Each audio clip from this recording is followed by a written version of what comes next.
Thanks. As a Niners, oh, by the way, Chad from TortureCast, nice to meet you. As a Niner fan, I was asking Crawford a little bit, was there popcorn thrown anywhere or illicit items kind of, strewn about? I mean, how'd you handle that I mean, Super Bowl? To be honest, I was really proud of them.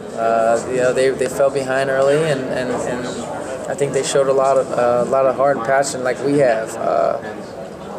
I really think that we relate to them a lot, and in many ways throughout their season, it wasn't always that great and glamorous. They had a couple games where like, wow, we'd like to take those back and play them again. We were the same way, but then again, I mean, they were where they felt they belonged. In the Super Bowl, we all felt they belonged there. I mean, look at the season they had, the team that they had, and you can see them literally coming together, and that's kind of what makes me most proud about them. Their will to fight, their will to survive, their will to win. I mean, they fell a little short, but the ball bounces one way a couple times in there, and you never really know. So.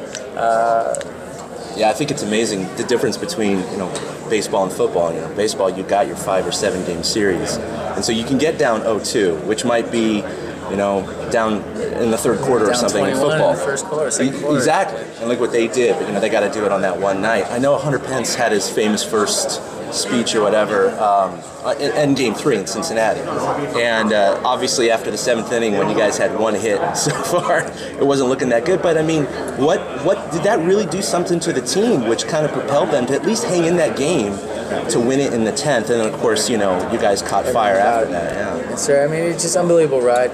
Very, very, very happy that we got Pence. And not just what he was able to do for us on the field or his speeches. He's an unbelievable teammate, and there's certain sides of players and athletes that you don't know unless you're around them so much. And although you hear good things about Pence and everything that he was to his other teams, you're really, all right, cool. All I know is him as the baseball player. So then when he comes into our clubhouse and you get to know the human behind it, the heart behind it, I mean, everything that he is, he was such an amazing addition, and definitely not for just what he was able to do for us on the field.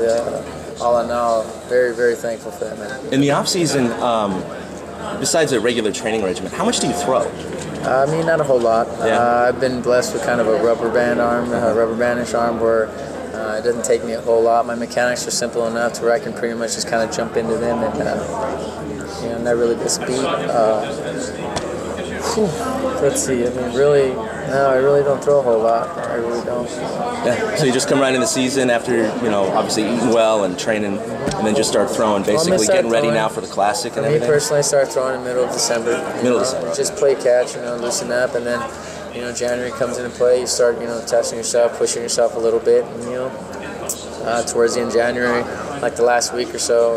I mean, just for me, it's just throwing bullpen, here and there. And then by the time I go into spring training, I'm typically ready to go. Cool. Thanks a lot. Appreciate it.